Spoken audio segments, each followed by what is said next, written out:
Good evening, 49er faithful. Welcome to another episode of Between Two Beards. I'm your host, Rob Shue. That's my co-host, Randon McMahon. You know, I usually come to this show with a certain level of energy for all of my shows. I will freely admit that my energy is a bit weird today. I was talking to Randon about that before the start of this program. I'm going to talk about it throughout this program.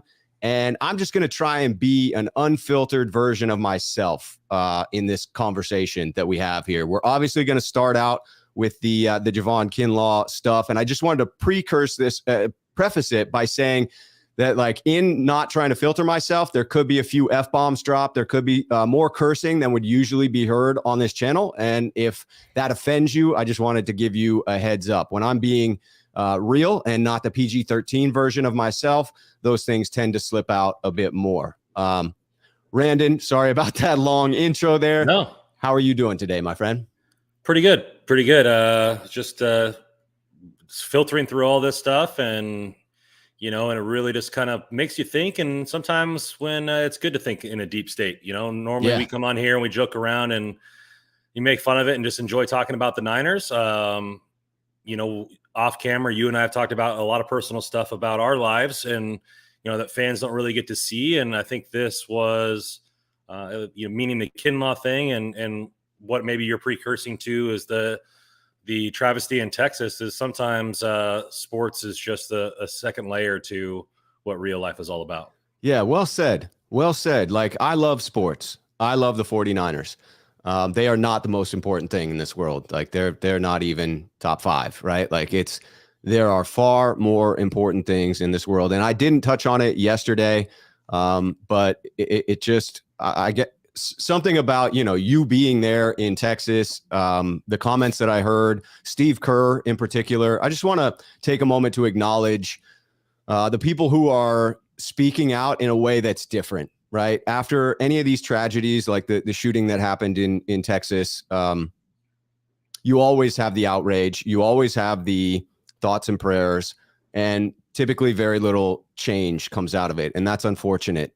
It feels like we're getting to a point of different energy where we're hopefully going to hold people accountable for failing to act on this. Like the comments around the senators in this country, the power that they have, the power that they're holding on to, and the actions that they're refusing to take for whatever reasons around gun control are perplexing. When you look at the number of Americans, I myself am a proud gun-owning individual. I believe wholeheartedly in the Second Amendment. I have a concealed carry permit and believe in Americans' rights to own firearms. That said, background checks are common sense, and eliminating the ease with which someone who's angry, who's hurt, who's in a fragile mental state, making it more difficult for them to get their hands on firearms is just common sense. It's just common sense. And so I just wanted to say those brief comments to say that the tragedy there in Texas struck me. It always does when that happens. It's unfortunate that it happens enough that we get to a point of apathy because it happens as frequently as it does. And we can't let that happen. Like, these are, in this instance and in many other instances, these are extremely innocent lives that we're talking about here. And probably someone who all they needed was someone to listen to them when some shit was going down. And neither one of those things happened. We didn't keep the gun out of that person's hand, and we didn't listen to them, and we got what we got. And I just hope that we can grow from this experience. I just hope that, like, it's not another empty moment in time. Yeah, I think for me, I just take a different look at it, and I'm not here to argue gun laws for anybody. It just really throws it to me. I got 3 nephews. Yeah. That I love dearly. I don't have any kids myself. I got 2. My best friend out here has 2 kids that they call me Uncle Randon. And if this were to happen to them, I'd be devastated. So I can only imagine, your own kid. I'm 35 and my mom still tells me to get home safe.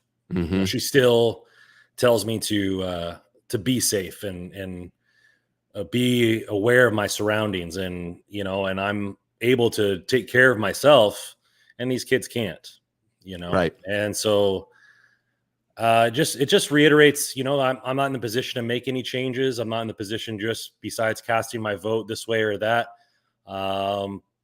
But it's just another reiteration that it shouldn't be just on birthdays or Christmas or wherever that you tell somebody that you love them or that you care for them or that kind of thing. It should be every day, and it just really puts that into perspective. Yeah. Yeah. Amen to that. And I see in the comments, someone hoping to hear about football, and I appreciate that feedback. I respect that that's what you want to hear about. And I hope that you respect that that's not what I want to talk about, just for that brief moment, that sometimes there's more important stuff, and there'll be plenty of football talked about on this show. This intro, this short minute where we're talking about it, that was it. That was me wanting to say my 2 cents. If you didn't want to hear it, you're welcome to go. I don't say that disrespectfully. I don't say that with any malice. I say that honestly. Like, if you ever don't enjoy what I'm talking about, you don't have to watch. When I feel compelled to speak on something, I have to do that. I have to be true to me. And I hope that people can respect that. I hope that no matter whether you agree with me or not, you respect my ability to voice what it is that's true for me, my reality in the moment. And I appreciate you going with me on that, Randon. I know it's not a topic for football. I know it's a divisive topic to some degree. And that's really just my thoughts on it. But it does take us into another mental health issue, which is what happened yesterday between Grant Cohn and Javon Kinlaw. So just for anyone who's watching that didn't know the details of it, I'll go sort of high level on this. And there was an update that came out today on it as well. At OTAs, apparently, Javon Kinlaw approached Grant, who he felt had been slighting him repeatedly on Grant's show, and said some words to him, called him a derogatory name that indicated how he felt, and then flipped his cap off of his head, which, crosses a line. Like, bare minimum, the comments alone, you could say cross a line. But as soon as you have touched another human being, even if it's just an article of clothing that they're wearing, that is crossing a line. That actually violates laws, right? That's technically battery, even though that's not going to be the outcome of this, nor do I think it should be the outcome of this. But like, as a technicality, that's what it is. And then Grant did his show, a reaction to the day. He began the show by talking about what had transpired between he and Kinlaw. At some point during the end of what was about a 45-minute show, Javon Kinlaw came into the comments, and someone passed along that to Grant. Grant put the link for StreamYard into the chat so that Javon might join him on the program. Javon did, and the conversation devolved pretty quickly. It was primarily Javon. It wasn't a conversation. Yeah, that's a fair statement. That's a fair statement. Javon expressed his extreme displeasure with Grant in vulgar ways, right? I mean, it was hard to watch. I really struggled. I didn't catch it live, but I went back and watched it, and it was hard to watch. And I have my feelings about that. I don't have any prepared statement on this. This is just going to be a conversation between Randon and I. And so I want to apologize for if my thoughts come out scattered, if they aren't completely cohesive, if I say something in mistake. This is live streaming, and that's the way it goes. And it just felt right to stay present and not have some sort of a prepared dialogue for it. So anyway, what happened today, the update is that thankfully, John Lynch took it upon himself to arrange a meeting between Grant and Javon Kinlaw. So he arranged that meeting. This is via Grant. He said as much on his program today. He arranged a meeting in his office, in John Lynch's office, and the two of them sat down. It allowed for Javon to express to Grant why he felt he was being disrespected, what he felt Grant had said that he took offense to. Grant said at the end of that he listened and respected Javon. He did reiterate that he respects Javon and that they reached a bit more of an understanding and shook hands, looked each other in the eye, and squashed it at the end of the meeting. So that to me is a wildly positive outcome to what was a very awkward situation, but it doesn't completely resolve it in my mind. It doesn't stop me from wanting to talk about it, but those are the facts as to how we got to where we are right now. Yeah, I mean, I've went through a pretty roller coaster opinion on it. Last night, with a couple beers in me and watching it, replay, I was pretty harsh on the way Kinlaw acted. I thought, he was way out of line. And then listening to other people talk about it today, you gain different perspective and you go about it. And then you think about how you handle those types of situations when people are dragging your name through the mud and how you've handled those in the past. And it really brought it full circle to me. And I don't think that, I think both people had a negative or were wrong in some instances in the situation. That's usually how things evolve pretty quickly when both people are in the wrong in some way. But, I've just thought about in the past, whether it be on Twitter or at your own job where you don't feel like you're being valued. And in this case, Kinlaw, for something that he's dedicated his entire life for, I think sometimes it can lead to that kind of stuff. And you heard McGlinchey say it in his whole year off from being injured or his, not a year off from being injured, but after his bad season, that some of the stuff, not just what Grant said, but what media said about his game really got to him. And you hear about other athletes saying that, this mental health issues and everything like that. And you see it all the time. I mean, we're seeing it with not only criticism of the game, but then people hopping into DMs and releasing malicious, vulgar statements, not only of the racial variety, but calling players trash. It just happened in hockey with Nazem Kadri. People making racial statements about him being of Middle Eastern descent after his team beat another team and he had a hat trick. And so even in the glorious moments, people or keyboard warriors can take to it. And in this case, he sees Grant every single day. And, you got to think that Kinlaw doesn't want to be a bust. He doesn't want to have a bad career and he wants to live up to being a first round pick. This is his last year to really prove it because they have to decide on his 5th-year option next season. And that's fully guaranteed money for him and his family, especially from a guy who, and I don't claim to know anything about his upbringing, but according to him was pretty bad. And this could be a life-changing event for him to get fully guaranteed money. So, I understand that kind of perplexity. I just had a recent thing at work where somebody said something to me and I spent the next 2 hours over analyzing this. And this is what a full off season or full 2 years of criticism and his knees not being healthy and stuff maybe that's out of his control as far as injuries. But it wasn't his fault that the Niners drafted him at 13. It's not his fault that he's had multiple injuries to start his career. But I don't know. I think going into this is that there is people underneath those helmets. I think in the sports world, we're fully at our right to criticize a team, a player, for his play on and off the field, but there's also ways to go about it.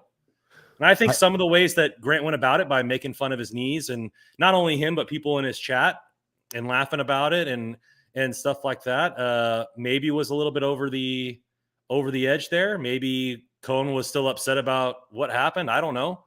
But the fact of the matter is that Kinlaw was 100% in the wrong for assaulting or flipping the hat off his head, and taking to a personal outlook in front of everybody instead of, hey, pulling him aside. I mean, I'm sure Grant would have talked to him in the locker room if that's what Kinlaw wanted.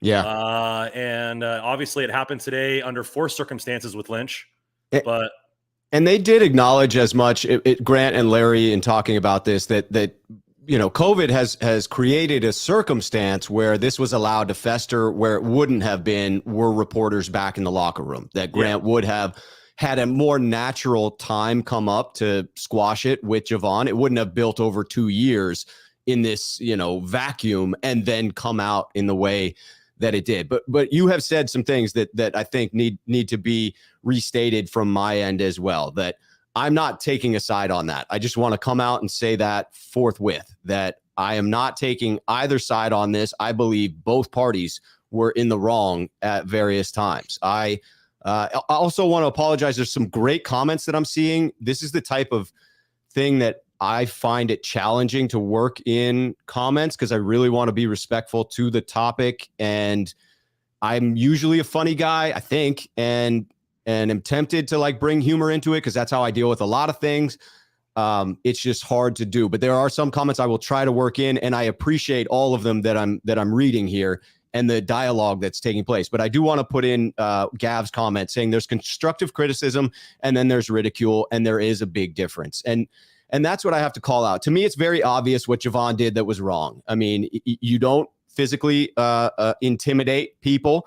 You don't verbally assault them in the way that he did. You should attempt to deal with that in a more mature fashion. There are people around you that can help you to get to a better place to deal with it. There are mediators that could have gotten involved. John Lynch is a prime example. And so, yes, Javon Kinlaw, on some level, has himself to blame for the current uproar that is happening because of that. However, I will say that the one phrase I continue to hear and see on Twitter that feels very incomplete to me is that a man is purely responsible for his own actions. You have to take ownership of everything you do. Is that true? Yes, to some extent. But if I'm involved in that situation and I'm a man, do I not bear some responsibility for my role in that situation? Hell yes, I do. And so do I think that Grant is completely without blame here? No, I don't. Grant is a friend of mine. I have had the opportunity to actually meet him in person, break bread with him, truly enjoyed that experience, have respect for him, think he is intelligent, has a great sense of humor, and if I'm being honest, does have a character flaw of tending to ridicule some players. And it goes beyond criticism. It starts with criticism. It starts with a true observation, and then it becomes comical. And it gets amplified because Grant has 50,000 subscribers on YouTube alone. And all of those people take that same message and they amplify it. And so I just have to acknowledge that in this situation, the ultimate pinnacle of it, yes, was Javon Kinlaw having had enough and not dealing with it in a healthy way at all. No. And Grant played a role in that. And I think he realizes that now. From his comments now, I hope that he realizes that. I hope in the next conversation he and I have that we can talk about this. It's something I need to talk about personally, because this really strikes me. The thumbnail for this video was very intentional in putting human being on a picture of Javon Kinlaw, because he's a goddamn human being. And just like all of us, he's got his wits end and he fucking reached it. And if you haven't reached yours, I'm not talking to you, Brandon, I'm talking to everybody here. If you haven't reached yours, you just haven't been tested enough in life, because you've got a limit. I know for a fact I've got a limit. I've hit it. And I've reacted poorly when I hit it. So I have empathy for those that I see going through some challenging situation. You mentioned, Brandon, Javon Kinlaw's dream is to provide for his family by playing in the NFL.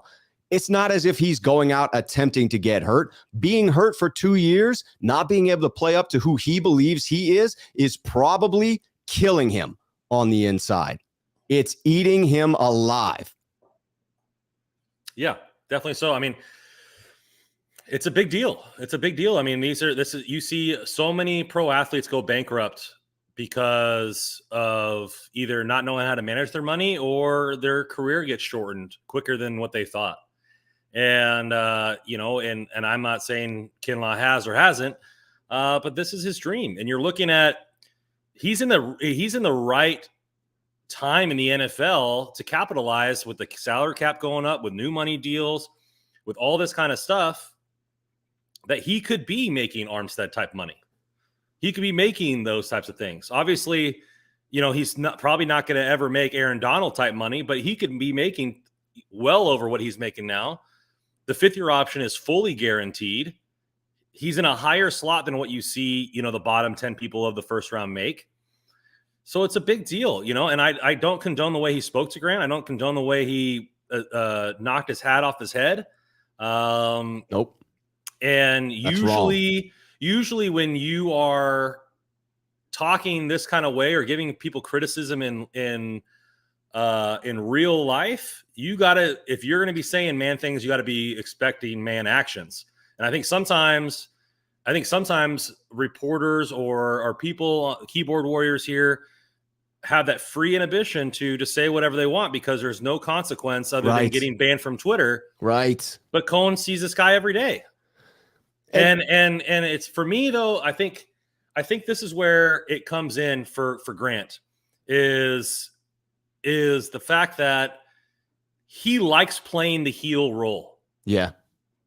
And if people aren't familiar with that, that's a professional wrestling term of people who are, antagonists and are villains, intentionally antagonists and villains on purpose. And I think he likes playing that role. He's the heel of 49ers social media. And sometimes that's taking it too far. But in the WWE, everybody knows it's acting. Everybody knows not to take it personal, right? But this is real life. And it can be an instance of where, that line has been crossed and literally, maybe Kinlaw didn't have the wherewithal to curb his emotions or whatever. Obviously he didn't. And then, Grant added fuel to the fire to go on to the next part. But I think you look at other players and people are like, oh, well, Trey Lance handled his criticism well. Why can't Kinlaw? Well, they're different people. Yeah, definitely different people, definitely different levels of criticism as well. So, I think the criticism Trey Lance has gotten is well over what Kinlaw has ever gotten, not from Grant, but from the national media. Right. But, I think overall it's something that is just cognizant in your brain of how you respect people and how you talk to people and going from when I was taught it to be a little kid is stand up and shake somebody in the hand, look them in the eyes. Yes, sir. No, sir. Please. Thank you. Showing gratitude every single day. Every time we get off this program in front of our fans for Between Two Beards, I always thank you for having me on, man. And for being my friend. And I think it's just, sometimes that gets lost in translation when this is your job, to be honest. Yeah. And sometimes I think Grant takes it to that next level where people can consider it disrespectful. And sometimes I do as well.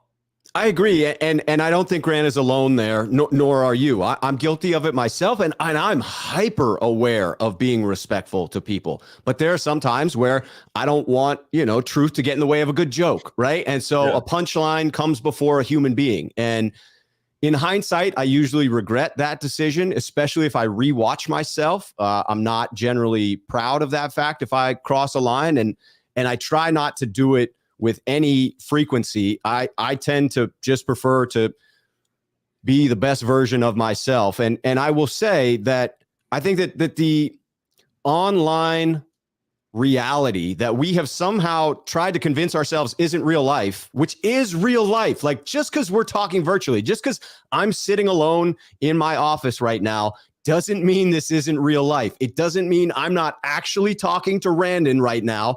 And it doesn't mean that there aren't 400 people tuned in live at this moment and thousands more who are going to watch this in the very near future. This is real life. When we talk about real human beings, it does impact them. If I spend some time belittling some player over and over and over again, that will get back to them at some level. And maybe they're strong enough and they don't care. Maybe they're at a point in their life where they're confident and they're unflappable and nothing can get to them and it fuels their fire. Great. I applaud those individuals who are able to take that, internalize it, and turn themselves into something better. Look at Jimmy Ward. Look at him talk about his critics and what it did to fuel him. I applaud that. But that doesn't take anything away, in my mind, from the players that are not in a great mental space. And the criticism hits them differently. And they reach their limit and they express themselves poorly. In this case, Javon Kinlaw in verbally attacking Grant. I have to recognize the place that he's in his life, the things that may be going on for him, and respect that from the human angle. I honestly, again, I got to go back to this idea that we think it's the virtual world and you can't hurt people with your words and they should be able to take it and they get paid millions of dollars to take it. Bullshit. They're human beings. Yes, they get paid millions of dollars to play a sport. And that doesn't entitle us to disrespect them on a regular basis. Criticize? Yes. Criticism is fair. Criticism is absolutely fair. Breaking down football, absolutely fair. Talking about injuries, absolutely fair. And I want to give Grant credit in that I think for the most part, he flirts with the line and is very creative in how he does it and presents very cogent arguments, has a great sense of humor that I enjoy. But I also have to acknowledge that he's a habitual line stepper.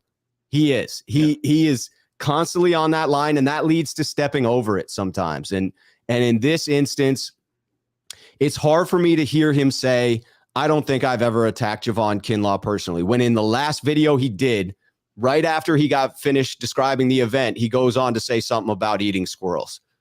And you're going to try and tell me that's not a personal shot against Javon Kinlaw? It is. It is. And I guarantee if Grant hasn't gone back and watched himself, that if he did, he would see that. He's intelligent enough to see that, and he would realize that was drifting into that snark that he acknowledged he needs to realize that he does. And so I do hope that this, I don't want it to change Grant. I enjoy Grant the contrarian. I enjoy someone who pushes this team in ways that perhaps other reporters don't. I also think that we have to have respect for one another as human beings. And that's a hard line that I'm not comfortable going over. And so it's just one that I feel like has to be called out, you know? I feel you. And I think not only players, but people have to put their mental health in a higher forefront than what they usually do. And the scrutiny of being a first round pick, a scrutiny of being DeForest Buckner's replacement. Right. You know, obviously he didn't do a good enough job with making sure that his mental state, obviously maybe it is, and everybody just gets pushed over the line. There's been multiple times where I've talked to you about, people or whatever that's pushed my buttons, and sometimes it's hard to do that. It's easier when, like I said, you're not in front of that person every single day, or you're not fielding questions from them at the podium or whatever, But I think for me, I thought it was in the moment, I thought it was a bad look for Kinlaw, but I hope that he uses this motivation and everything like that to have his best season ever. I think the fact that a lot of Niners teammates came to his aid, that like, hey, we're people too. And the fact that Grant openly said that he was thinking in his mind, if Kinlaw hits me or pushes me, his career is going to be over and I'm going to be a millionaire, I think that kind of stuff is good to see, that the locker room is behind one of their players. It is. It's also what gave me the greatest amount of pause. That when I started to see the responses from players, that hit me. That made me feel some things like, oh shit. Yeah, I think and maybe Grant will start. I mean, he asked a lot of the harder questions. I feel like some of the reporters just throw up softballs, and not that they're not good reporters. But you also see a lot of the times the people who aren't really close with Grant and the way they react to how he asks questions, i.e. Shanahan, he doesn't get the response that he wants. So maybe it's going to be time for Grant to tweak his stuff. But what he's done for Niners media and the people like HR said that he's had on is, Vish and Coach and Hammer and Jesse Naylor and you and a couple other guys, and getting voices out there that have really made Niners media maybe oversaturated, but there's a perfect viewpoint for whatever you want to listen to. And before, it really wasn't the case. And I think that he was the spearhead that led that for the video movement and made it possible for so many other people to do what you and I enjoy doing. Yep. I look forward to every Wednesday to talk to you. And Me too. so it's something that, I think that it's going to end up being maybe a little bit of a stain on both of their careers for a little bit. Yeah. But hopefully they can get through this, and hopefully this is not a distraction for the rest of OTAs and minicamp. And also, like, quite possibly a net positive for both of them in this instance, right? That it reached this point, didn't go any further. I don't think there needs to be any sort of, response from the San Francisco 49ers with regard to Javon or Grant. I think that what John Lynch did in getting them together, in having that dialogue, was the healthiest. Instantly the right move. Yeah. If there was nothing done today by the Niners, this would have festered even more. That would have been a disaster. What John Lynch did was exactly the right move. And I want to reiterate that I like Grant. I consider him to be a friend with what I do know about him, the time that we have spent together, the hours that he and I have spent conversing. I've never met you in person. It doesn't stop me from considering you a friend of mine, right? I feel like you and I know each other pretty freaking well with the conversations that we've had before and after the show, let alone the hours that we've spent on air together that everybody watches. It is,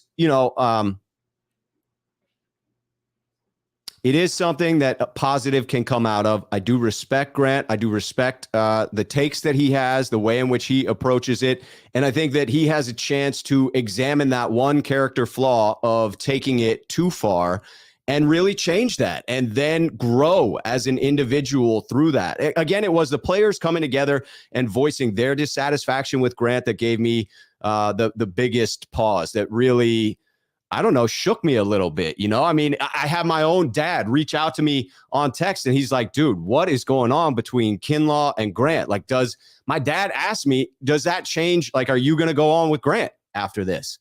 Like, that's a weird place to be, where it's that type of an incident. It's that type of it gives people that level of pause. And again, I respect both of the people involved in this, and I criticize both of them for their actions in it.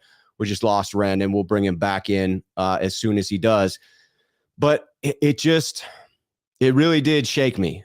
It was something that, I don't know, gave me complicated emotions to deal with in today that I wasn't expecting. Like I said, coming into this program, I very much have a weird energy about me right now. Because I feel uncomfortable. And when I feel uncomfortable, that generally means it's something that I should talk about. It means it's something that I want to bring up. It means that it's a topic that I need to get into a little bit. I'll gather my thoughts on it a little bit and continue speaking on while we're waiting for Rendon to come back in. I know that we had some super chats, so I'll take this opportunity to get into those. Again, if there's anything disrespectful that comes through in the super chat, everyone that's here in the chat has my respect, and I hope that you all keep it cordial. If there's anything disrespectful in a super chat, I'll choose not to bring it on because of the sensitive nature of how I feel this situation needs to be handled. But as long as it's within reason, I will absolutely bring those on. Trying to get back to the first one here. All right, this one coming in from Aaron, 49ers First Takes. Understand both sides. Being a person who can address criticism with aggression, but also understanding we got to deal with criticism more professionally. I agree. Again, both sides did something wrong in this instance. What Javon did is inexcusable. You shouldn't speak to another human being like that. You shouldn't put your hands on another human being, even if it is just knocking someone's hat off of their head. That crosses a line for me that I don't tolerate. I'm a nonviolent person. I like to settle things with my words. I like to talk things out, and I think that could have been the way in which it was dealt. I also want to acknowledge the players that have vocalized their feelings on, yes, the fact that at times Grant will acknowledge himself, he takes it too far. He has acknowledged it on the program with his own father, in talking about Mike McGlinchey, in talking about Dante Pettis, in tweeting with Dante Pettis. He's had exchanges where Dante says, dude, like, at what point does this sorry, just getting a message from Randon. Want to see what that is in case there's something. All right, we're still rolling. Sorry, Randon is having a little bit of internet issues there. But yeah, I do think that Grant has acknowledged his tendency to go overboard on players. And so I do hope it's a chance for public discourse to take a look at itself. I'm looking at myself, and I think of myself as a pretty respectful individual. I hope that comes across in my streams. I hope that it's not me blowing smoke when I say that. I hope that my actions back up my words in that regard. I try to be that person. I'm not perfect. I'm a shitty human being at some points in my life. I've gone through some things. I've had some lows. I know what it's like to lose my cool in that respect. Sorry, just communicating with Randon. He's struggling to get back on. It's a shitty situation. Both parties share some responsibility there. And it just made me think. William Bennett coming in with the super chat. Both are wrong. Grant to realize sometimes what he does is considered cyberbullying, and Kinlaw to understand he's in the public eye. Well said, William. I agree. Grant certainly does at times go overboard. I felt this was one of those times in his coverage of Javon Kinlaw. It has happened before. And again, like I'm not criticizing Grant in any way that I wouldn't say to his face. I just want to be very clear on that. I don't want to feel like I'm talking behind Grant's back, and he is a friend. I do respect him, still respect him. We all make mistakes, and I will speak to him man to man about this. I did think it was appropriate to bring it up here as well. I'm going to bring Randon back in now, but I'll keep going through the super chats at the moment. Hey, Randon, just going. Got you back.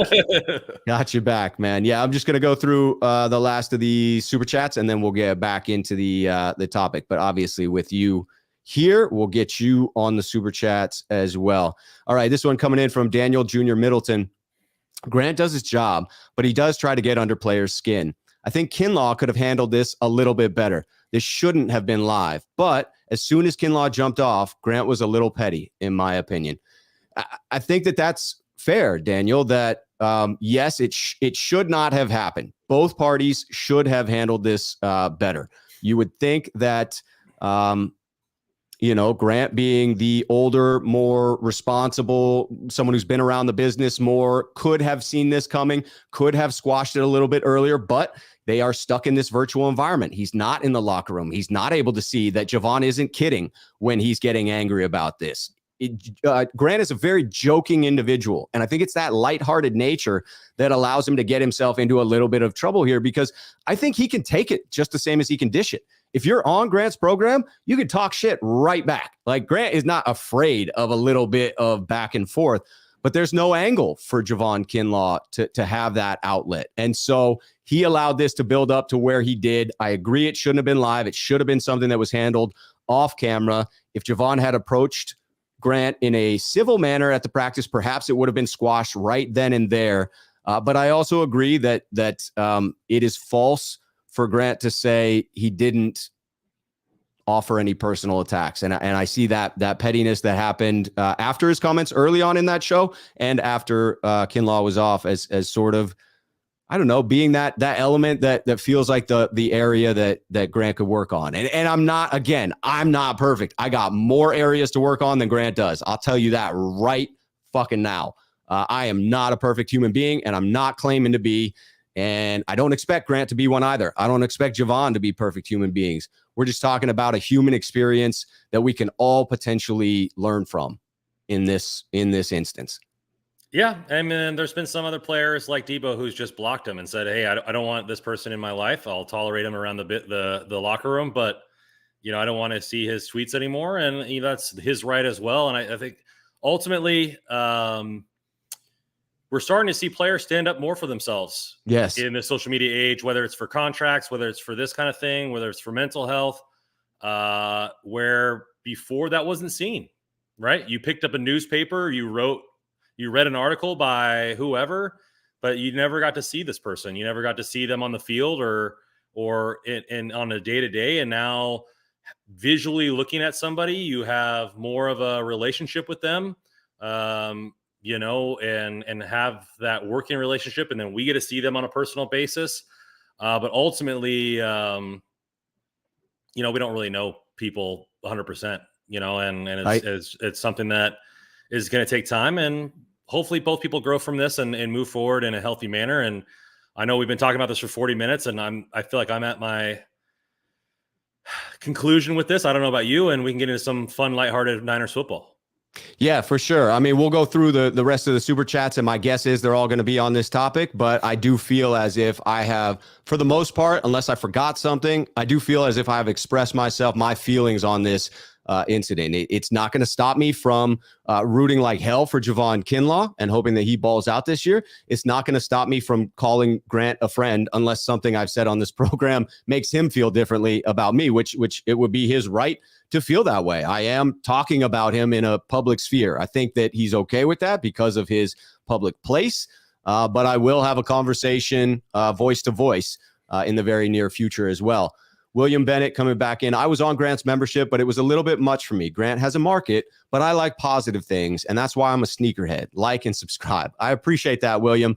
I do attempt to keep it positive here. I do attempt to keep it real. I do attempt to keep it true to myself and my own observations. I feel as if I can offer criticism without having to go to any extremes in negativity, and that I can acknowledge areas where the Niners suffer and still look towards the positive and spin it towards where I want to be, which is in a more positive world. And I believe firmly in respect for other human beings. I want to be respected as a human being. And in order to get that respect, I know I need to put respect out there, because whatever energy I put out is going to be the energy that I get back. Exactly.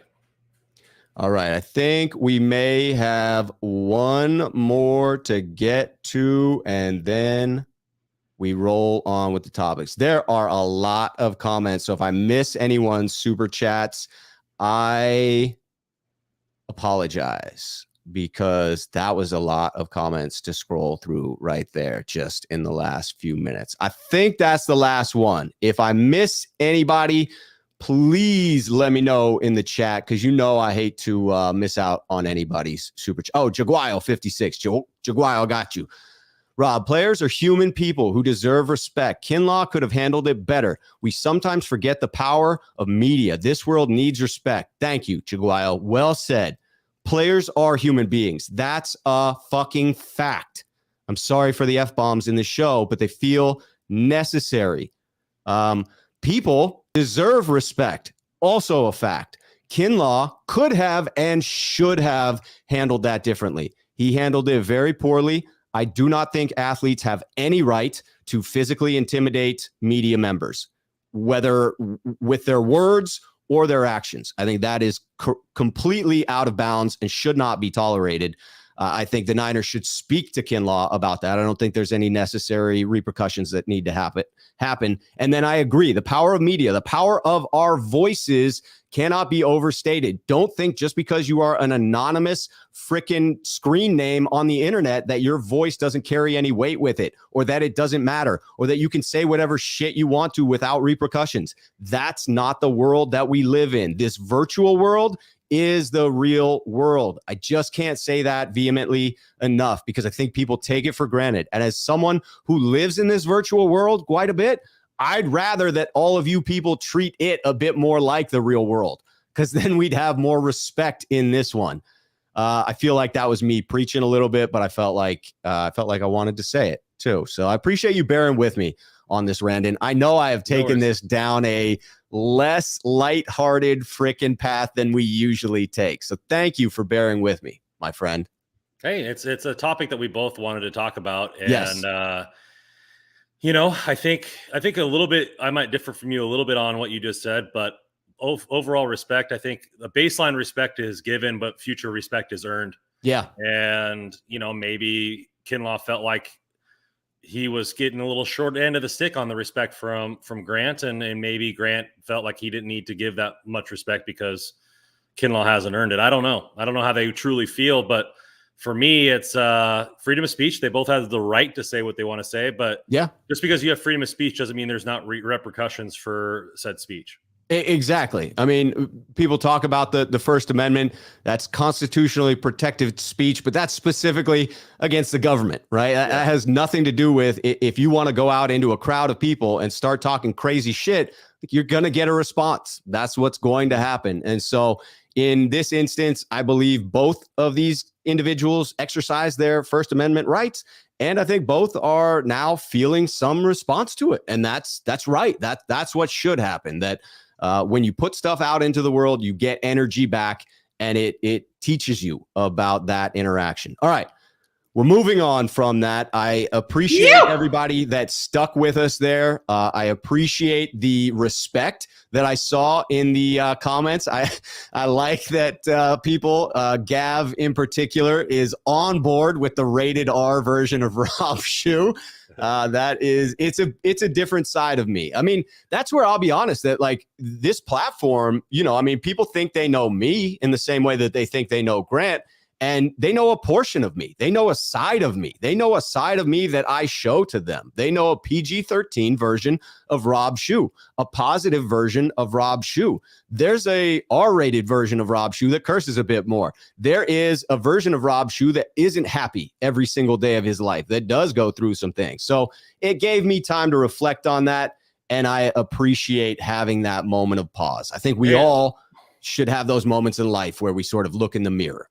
Pause and reflect. I'm just happy you threw it out of those F-bombs. Now I got 5 or 6 or 7 owed to you, and I got to do it in the positive area of this section, talking about Trey motherfucking Lance. Trey motherfucking Lance. Yeah, the ads on this fucking program are shot anyway, so don't report us for the F-bombs, people. There's just a lot going on. All right, Mo Lance, Mo Betta. Here we go. I feel like in Trey Lance's presser, going to the positive here, getting out of that topic of conversation, Trey Lance got to display his personality, or chose to display his personality, now that he is the leader of this team. And I found that to be really refreshing, Brandon. Did you enjoy seeing him smile and like light up a little bit? Oh, it was fantastic. And just like him throwing it back at reporters a little bit, and we can't stop talking about Grant, but Grant had the question of the day in the Lance presser asking, Lance what he thought about his critics or whatever. And he said, respectfully, I don't give a fuck. What you guys say about me is pretty much what it boiled down to. Yep. And I like it, man. I like it. And he was talking about his finger, which we'll get to, but he's like, I'm tired of talking about this. Can we talk about the upcoming season? And another reporter asked about the finger, and he looked at him like, didn't you just hear me tell you not to ask me another question? Looked at him all like it was spicy. Every single person that got interviewed, it was a little bit of spice. Everybody was a little bit spicy yesterday. There must have been something in the water at Levi Stadium. I mean, it led to this confrontation that we spoke about earlier. Every interview seemed to be spicy. I felt like Shanahan in particular, came in. He must have been expecting some questions that he wasn't going to like, because all of the initial questions were very benign. And yet he had this look as if it was a no nonsense presser and he wasn't going to take it. At least with He's like, Trey, if somebody asks me another question about Alex Mack's retirement, I'm going to lose it. At least with Trey, it was all lighthearted. He was giving grief and he was throwing out some shots, but it was all smiles and it was all it was nothing but positive energy from Trey. I felt in watching him, he was very comfortable. And then Jimmy Ward echoed those sentiments, right? Jimmy Ward is locker mates right next door to Trey Lance. They were talking about how there's some trash talk that goes back and forth. That delights me, that the two of them are jawing at one another after practices. But he also reiterated when asked, what's the biggest difference between Trey Lance last year and Trey Lance in what you're seeing now? He said he's more comfortable. And I agree. Trey looks comfortable, and that's positive news, right? Everybody did. Kittle did. He did.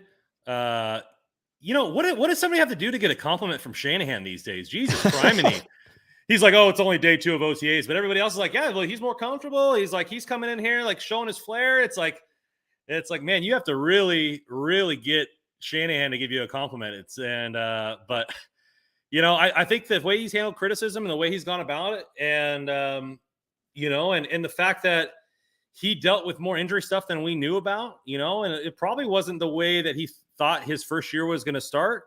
But I think he's coming in this next year like ready to ball out, and I absolutely loved it. His personality, I think he showed leadership.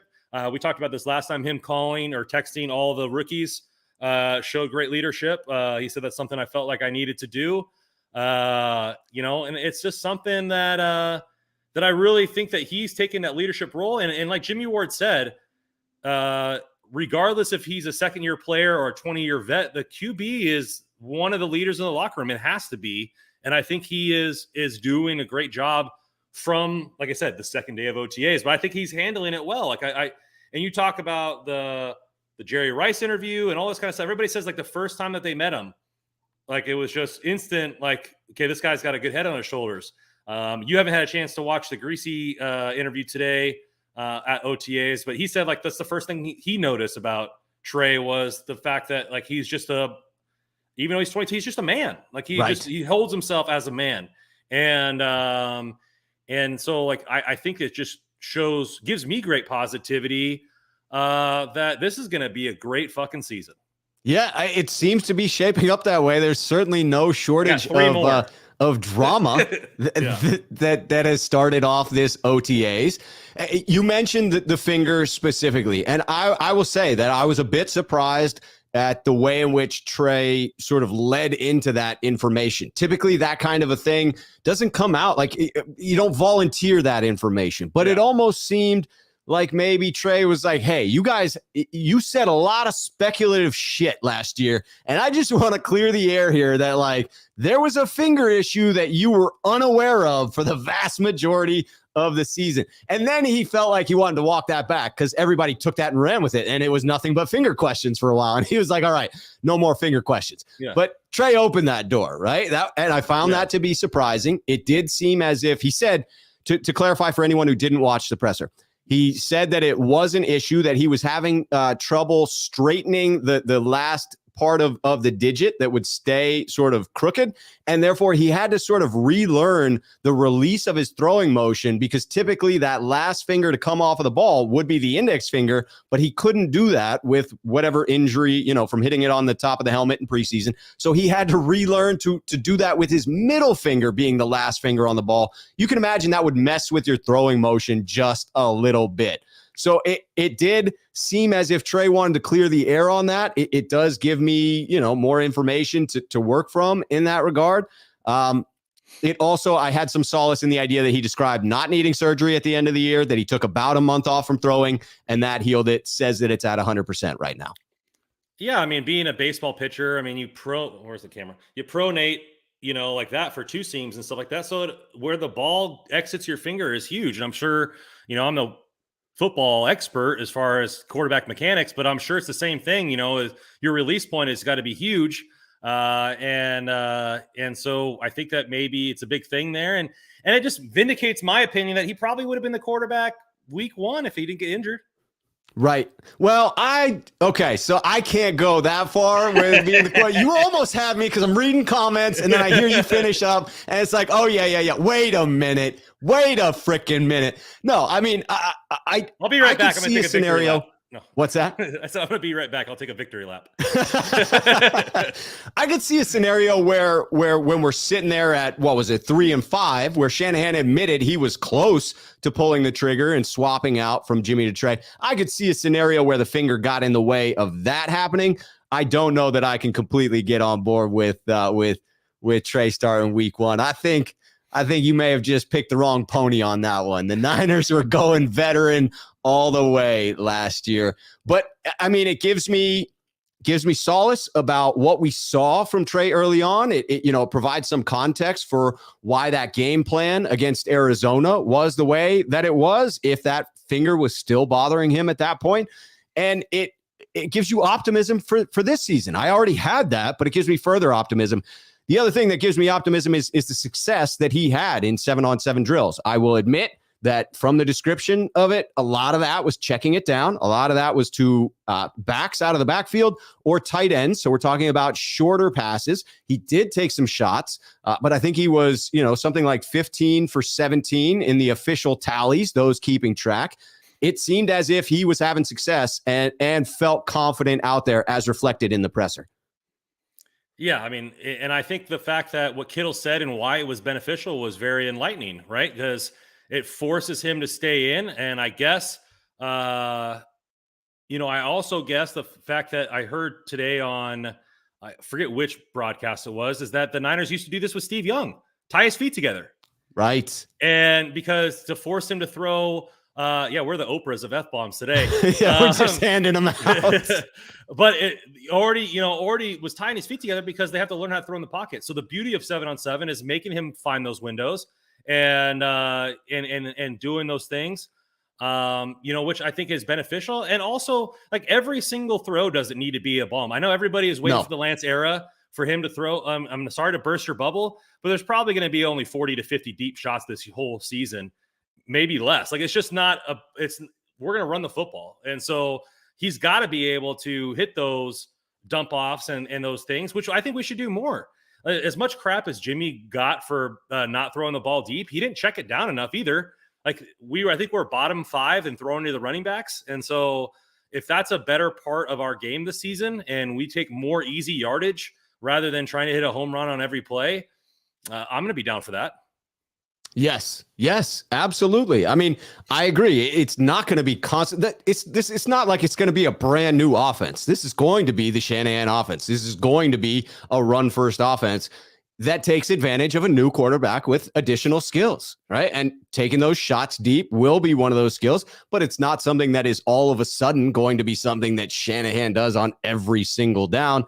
So I agree. I think that it makes me optimistic with what I see there, and it is just reason for looking forward with a positive eye. I saw a comment in there that I wanted to bring in, Ray, pointing out that I guess Jeff Saturday was criticizing Trey about making excuses about his finger.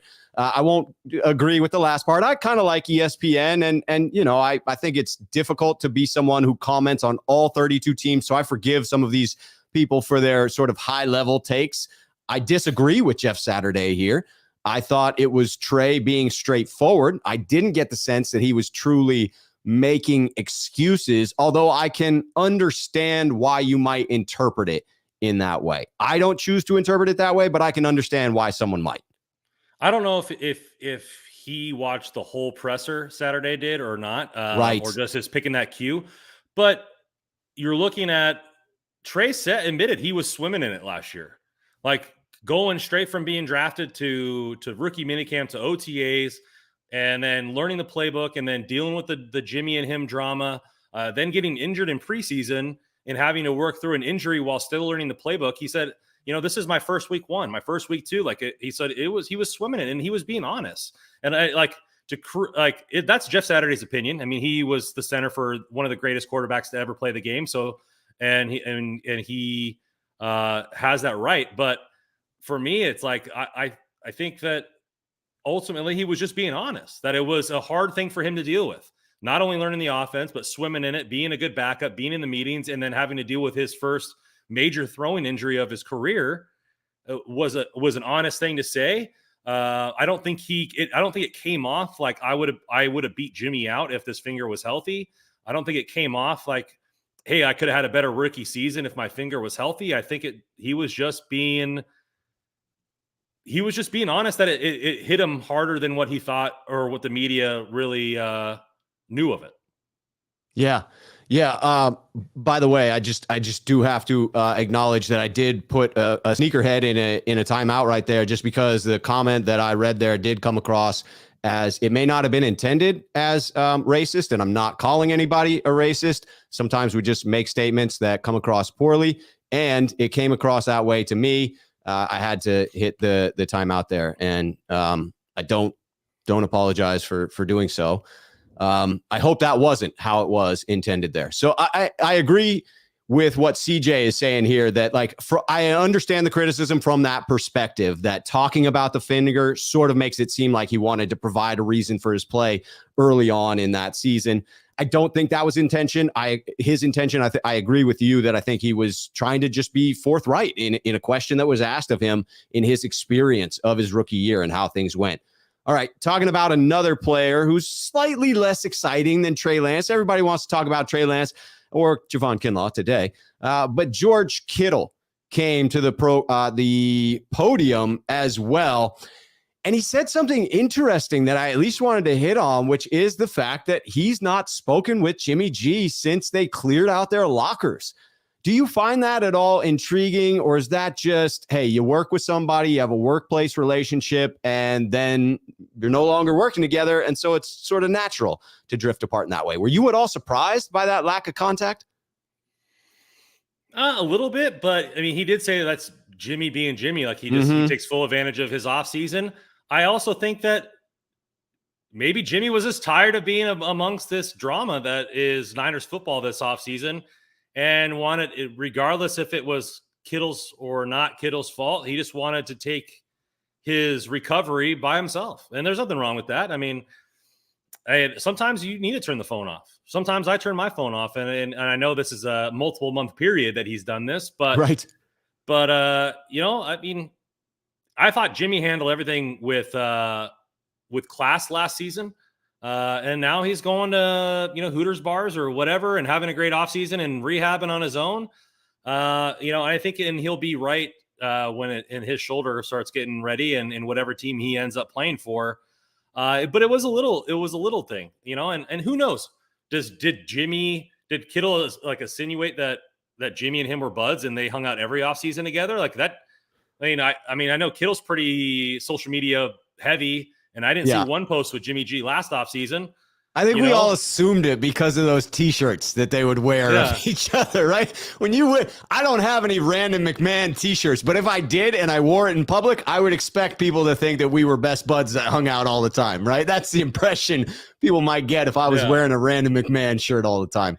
We should start what is that? Justin Timberlake and Jimmy Fallon, what they did. They just kept making shirts of each other. That would be fantastic. What I want to talk more about was Kittle's comments, not just about Jimmy G, but the fact of Tight End University. He broke some comments on, I'm forgetting the guy's channel, but saying that he invited Trey Lance, Zach Wilson, and Josh Allen, who he compared Lance to multiple times, out to Tight End University to throw to these tight ends. So, one, more reps for Trey Lance. Two, the guy that everybody's comparing him to, and Josh Allen, a guy who did have accuracy issues and a large arm and faced a lot of critics in his first year, going to be there and going to be able to pick each other's brains and have fun in a really lighthearted weekend where he gets to throw the football a lot. So props to Kittle to working some puppet string magic to get Trey Lance around some more good quarterbacks. Yes, put him in proximity to the guy that we all want to compare him to, that we all hope he can become. I'm very excited for that. It builds a bond between Kittle and Trey Lance. It puts Trey Lance out in front of the league in a way that you really want him to get that level of exposure. It allows for him to connect with other players within the league. I see that as nothing but a positive. And in combination with the comments about Jimmy Garoppolo and tying those two things together, I see George Kittle consciously or unconsciously shifting the narrative to Trey Lance. He is redirecting the conversation that wants to continue going back to Jimmy G, because the Jimmy G thing isn't settled yet. There's still an air of mystery. What the hell is going on with the Jimmy G trade, right? That's what everybody wants to know. But he seems to be skillfully bringing the conversation back to Trey Lance. Again, I don't know that it's intentional. I think George Kittle is savvy enough that he is doing that intentionally, but saying that he's not in contact with Jimmy G, which I assume is also the truth. The comments he's made about Trey Lance and about his confidence, about his leadership, and in inviting him to Tight End University, I see all of these as positive evidence of cohesion taking place within the locker room. We gave Jimmy G so much credit for being a great locker room guy. We have to give that same credit to Trey Lance. Yeah, and I think last year I was a little hard on Kittle for not backing up the rookie, right? Calling him young. He did. I think he did it as a joke today because everybody's mentioned it to him, and he keeps calling Trey young. So I think he did it out of jest today. But last season, I was like, man, you're not going to back up this rookie as much as you're backing up Jimmy. Like, what if he's your starter? And then you got to give him all the confidence he needs. And so I think Kittle was backing up whoever's starting for this team. Whoever's QB1, he's going to back up, and as a good teammate and a captain should. No doubt. A good teammate and a good captain does have their quarterbacks back. It appears that Kittle is taking that route. All right, we didn't get any actual confirmation of any actual changes going on with Alex Mack, but there were some hints at Alex Mack. There was certainly Coach Kyle Shanahan talking about, hey, we know where Alex Mack is, and you should too. That was a weird comment. It's basically saying like, hey, you already know the answer to this. I'm not going to say what that answer is, but you already know it. And the media are like, no, we don't. That's why we're asking you. Like, you think we know? Like, if we knew, we wouldn't ask the question. But I do think if I have to consider the evidence that is out there, I think there's more evidence that Alex Mack will be back than other. When I hear Coach saying we should know, when I hear Kittle playfully pleading with Mack to come back after having spent time with him at his wedding in Ireland, I see those as signs that Alex Mack will be back. What's your interpretation of what little new information we did get there? There was more information today on another person's channel talking about the financial ramifications on when he retires that could benefit the Niners. And if he retires after June 1st, some of his salary can be moved to the next season. Yeah. And as you know, we haven't signed any of our rookies yet because we only have $500,000 in cap space. So we have not. So I think the fact that if after June 1st, a lot of that guaranteed money can get pushed down the line. And so maybe they are waiting to announce the retirement after then. Hopefully that's not the case, because the starting offensive lineman, no offense to the players today at OTAs, looked pretty devastating and made me want to tear up and cry. But I think I'm more optimistic that Mack will be back. And so, I think that he's just doing a good job with enjoying his honeymoon. Like, he's a veteran. Like, does he really need to be at OTAs? Like, Trent Williams isn't there. Nick Bosa isn't there. Kittle and they're not playing, so like, so sometimes like, it's just, I think that we all want to know, because he is going to be a linchpin. He's going to be beneficial to Trey Lance, right? Because the center calls all the coverages there. But I think that he'll be back. It's interesting that if he gets cut afterwards, that it gets moved by. But I think very interesting. I do think though that the technicality exists within the NFL. Certainly for some of these moves, it exists where you can announce the move, but not actually file it with the league office until after that deadline. So Mack could have come out. Like, there's no benefit to keeping it hush hush until June 1st. It's not like when he announces it on social media, the NFL is like, he announced it before June 1st, and therefore he's officially retired now. It counts against this year's cap. No, they can wait, file the paperwork after June 1st. It's like with trades that go down, where a player is technically traded in March, but both teams agree to this idea that they're going to be traded post June 1, because then the team who's acquiring that player doesn't have to pay a certain percentage of the salary. Same thing is true for cuts. Like the 49ers have officially announced that Dee Ford will be cut, right? John Lynch has said that pretty definitively, and it won't happen until after June 1st. So that would be my only objection to believing that the June 1st will be a hard deadline to keep an eye out for. But I also admit that, like, I'm not 1,000% certain of those facts, and they may have some other reason for keeping it hush hush. So I am keeping my eyes on it. I think I put out a tweet that I need to say my bad, because I think that Instagram's algorithm tricked me. I got a notification that said Mack has added to his reels. I clicked on that notification. It took me to a reel, which was the post week 18 celebration, in which Mack is coming towards the sideline, and at the bottom it says #we are not done. I interpreted him reposting that to be the signal that, hey, I am coming back. I don't think that was the case. I think that it was just some weird algorithm that took me to that old reel because I wanted to see it. I mean, maybe the universe knew that I wanted some positive news and they floated that out there. So I'm no longer confident in that being a sign that Mack will be back. I'm still optimistic Mack will be back, but I'm keeping my eyes on the waiver wire on the announcements, because I got to see some concrete news. I just got to know. Yeah, just like with the Jimmy G thing, I'm just going to wait for it to be official. That's a good policy. Don't drive your ass batshit crazy going back and forth as I have. Just wait for the real news.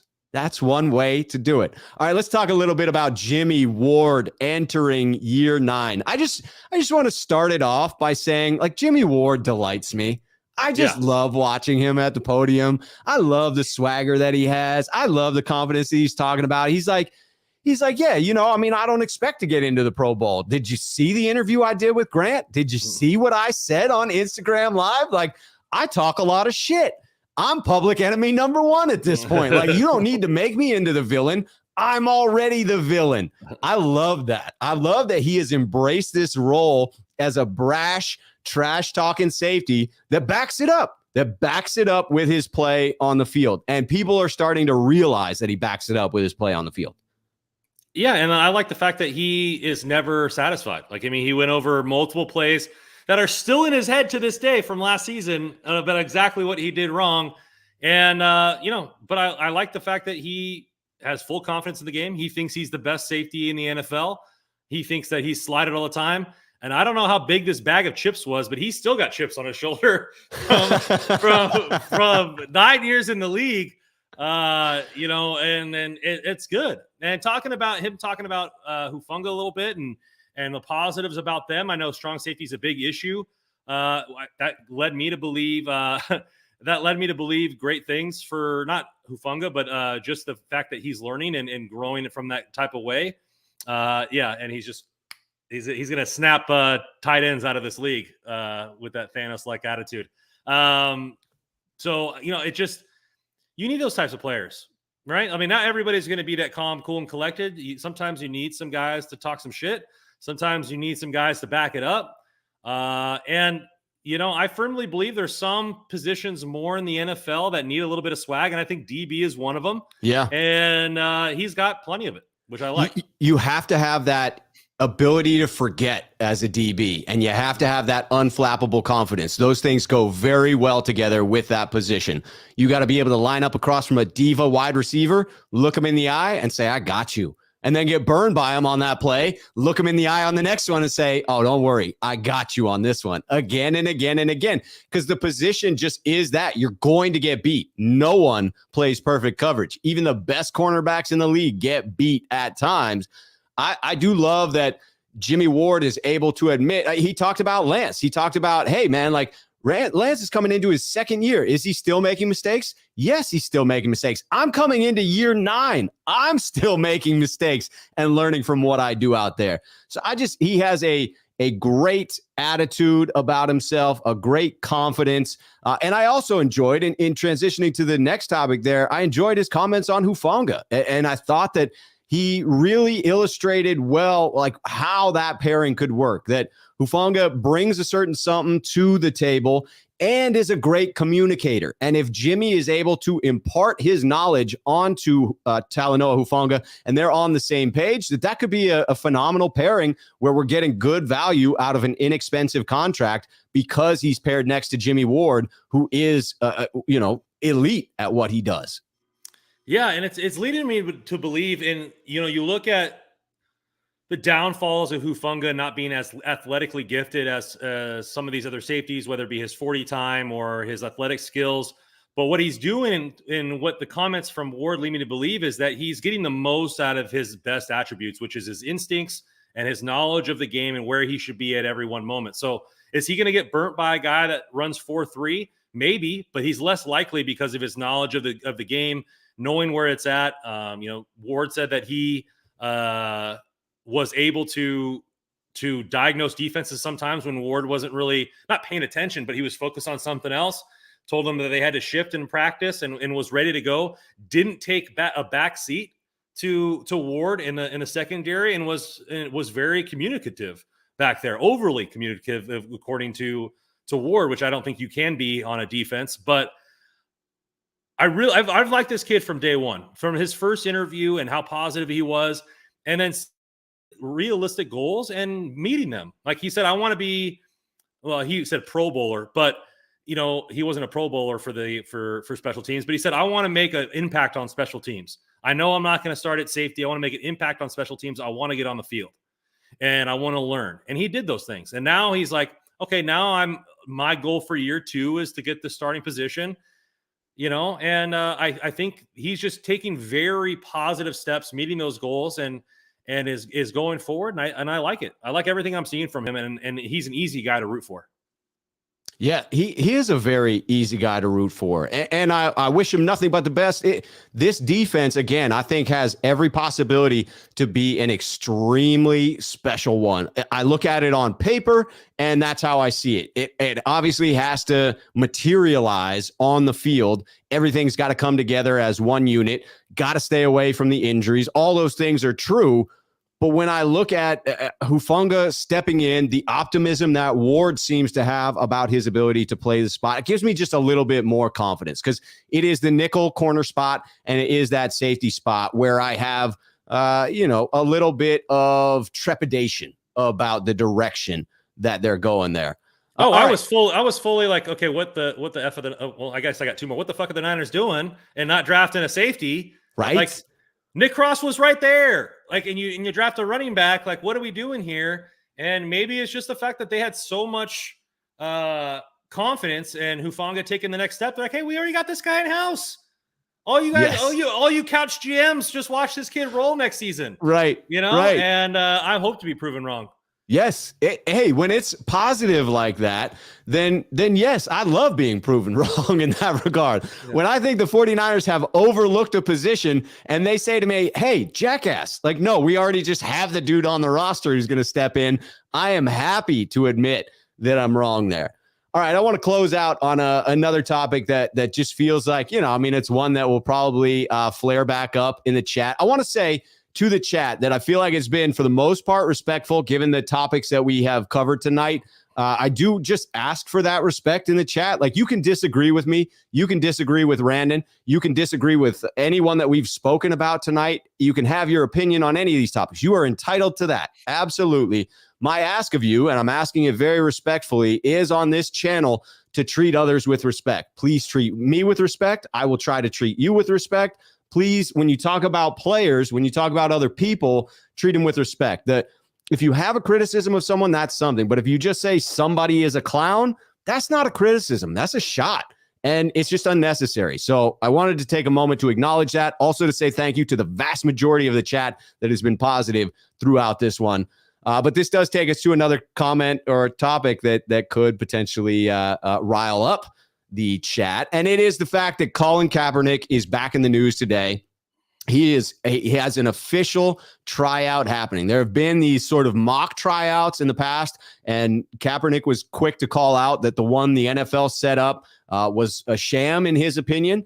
And this one feels real. It feels like the Raiders are, in fact, working him out. He feels like a viable backup quarterback for them. And someone pointed out, and it's real true, can you imagine the jersey sales of a Raider jersey with 7 and Kaepernick on the back? Like that, I mean, that has to be a big seller, right? I mean, the Raiders had nothing but bad publicity last season with everything going on. And he would be a good backup quarterback. He would definitely sell a lot of jerseys. Yeah. I think and maybe even some to Niners fans who really liked Kaepernick, just to support Kaepernick in his journey back into the NFL.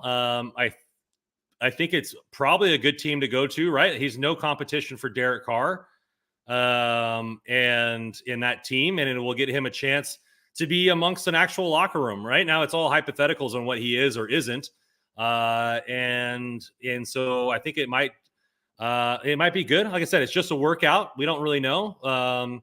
Maybe all those videos that he keeps putting out are all the highlights, and we get into an actual workout, and he's not able to do the things.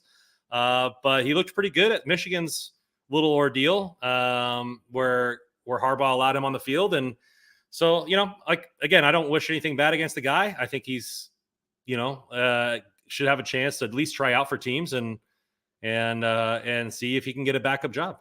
Yeah. And I think it should be on the merits. I don't think it should be a publicity stunt. When I look at Colin Kaepernick and what he was able to do on the field, even as many years as he is removed from that, and I look at the backup quarterback situation in Las Vegas, I think there's every chance that he would be a viable option for them at backup quarterback and would produce those jersey sales as well. I tried not to respond to comments that are just critiquing me, but sometimes I have to, Randon. I see Bomber T coming in a couple of times talking about that I took the low road on today's show, and I was trying to figure out what he meant by that. Like, I don't think I took the low road on any of these topics. I thought I expressed myself pretty well, maybe not perfectly because it wasn't a prepared statement. But then I saw this one that I clearly supported Grant, and that confuses me that I don't feel like I picked a side on either one. I feel like I criticized both of their actions pretty thoroughly. I actually thought I criticized Grant significantly more. I respect Bomber's opinion to have his own opinion. I respect his right to have his own opinion. But for those that tuned in late and may see that, I just don't want it to go by with you believing that's what I did earlier in this program, because that's not what I believe I did, nor is that what I attempted to express. So if that's what you took away from it, either I failed in expressing myself or you missed something that I said, because I certainly was critical of Grant. I certainly was critical of Javon. I feel both acted poorly.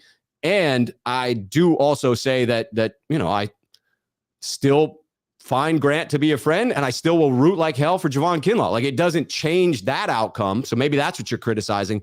But I did just want to take a moment to say that. Appreciate you bearing with me, Brandon. Respectfully, I don't know what you were listening to. Respectfully. Yes. Thank you. Look at that. Jan coming in. Shame, Rob. Shame. I don't even know what that's for. All right. I will say, I'll close out on one last one just so we go from a topic and not some weird freaking comment from me to the chat. But it does look like, thankfully, things are happening with Jimmy Garoppolo. Like that finally, the front office, Kyle Shanahan, they're acknowledging with their language that, like, dude, it's just a matter of time. It is just a matter of time before Jimmy is traded. We're no longer even playing the game of like, well, we really want to keep him. He's really important to us. Like, the messaging has changed, and it's about time. It's about time that the Niners admit that, hey, we want to trade him, but if we don't, we're probably going to release him. Like, that's the most likely outcome to this scenario. I find that transition in language to be a little bit of a relief on my part.